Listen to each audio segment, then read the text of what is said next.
pagi Bu, silakan duduk. Apa benar ini dengan Ibu Rizka Rena? Selamat pagi juga Ibu. Iya benar, dengan saya sendiri. Sebelumnya Bu, perkenalkan saya Widya Astuti Irianti selaku apoteker penanggung jawab di klinik ini. Bisa minta waktunya sebentar Bu, sekitar kurang lebih 10 menit untuk menjelaskan informasi obat yang Ibu terima.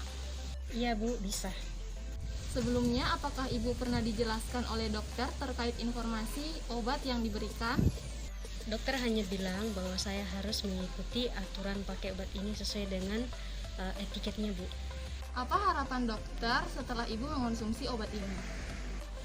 Dokter mengharapkan agar saya sebagai pasien patuh dalam minum obat, agar bisa meminimalisir kekambuhan penyakit saya. Dokter menyarankan juga supaya saya melakukan konseling dulu kepada Ibu sebagai apoteker penanggung jawab.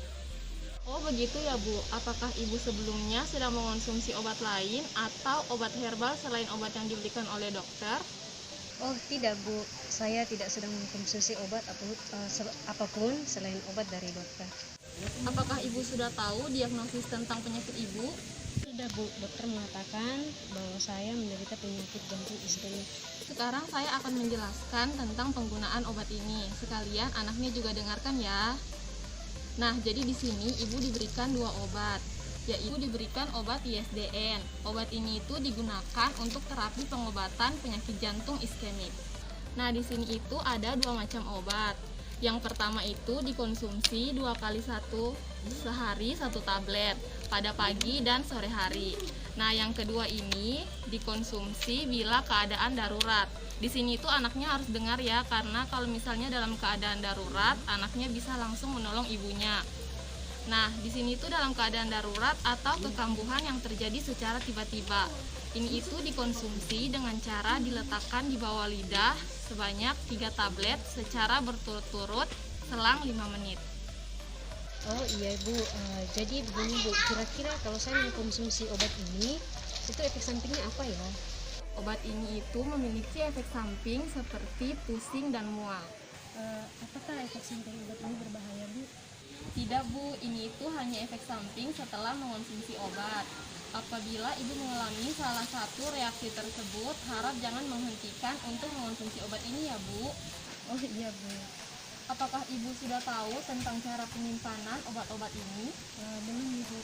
Untuk penyimpanan obat ini disimpan pada suhu ruangan, jauhkan dari cahaya matahari langsung dan jangan disimpan di tempat lembab, dan juga jauhkan dari jangkauan anak-anak. Baik Bu. Sampai di sini, apakah Ibu sudah paham mengenai informasi obat yang saya berikan ini? Sudah Ibu. Kalau begitu, apakah Ibu bisa mengulangi apa yang saya jelaskan tadi? Oh jadi saya dapat 2 obat Bu ya, ISDN. Ini saya harus minum 2 kali sehari, pagi dan sore ya Bu ya. Iya. Nah, tadi kan obat yang pertama sudah Ibu jelaskan dan itu benar sekali. Sekarang kalau obat kedua, apakah keluarga pasien bisa menjelaskan, karena ini bisa digunakan kalau misalnya dalam keadaan darurat. Oh, jadi yang kedua ini dikonsumsi bila keadaan darurat dengan cara diletakkan di bawah lidah sebanyak 3 tablet secara berturut-turut dalam selang 5 menit, dan efek samping obat ini yaitu seperti pusing dan mual. Nah, benar sekali, berarti Ibu dan anaknya sudah paham ya penggunaan obat-obat ini. Nah, sekarang selain metode pengobatan, Ibu juga harus menerapkan pola hidup yang sehat seperti melakukan olahraga ringan, mengonsumsi sayuran dan buah-buahan, menghindari stres, dan menghindari pekerjaan yang terlalu berat. Nah, kalau begitu saya akhiri sesi konseling ini ya Bu. Nah, ini ada dokumen yang perlu Ibu tanda tangani. Sudah ya Bu. Nah, saya terima dokumennya. Terima kasih atas kunjungannya ya Bu. Semoga Ibu lekas sembuh. Dan jika ada keluhan atau sakit yang berlanjut, silahkan konsultasi kembali ke dokter ya Bu. Terima kasih ya Bu kalau begitu. Semoga lekas sembuh Bu. Ya, mari Bu. Ya, Bu.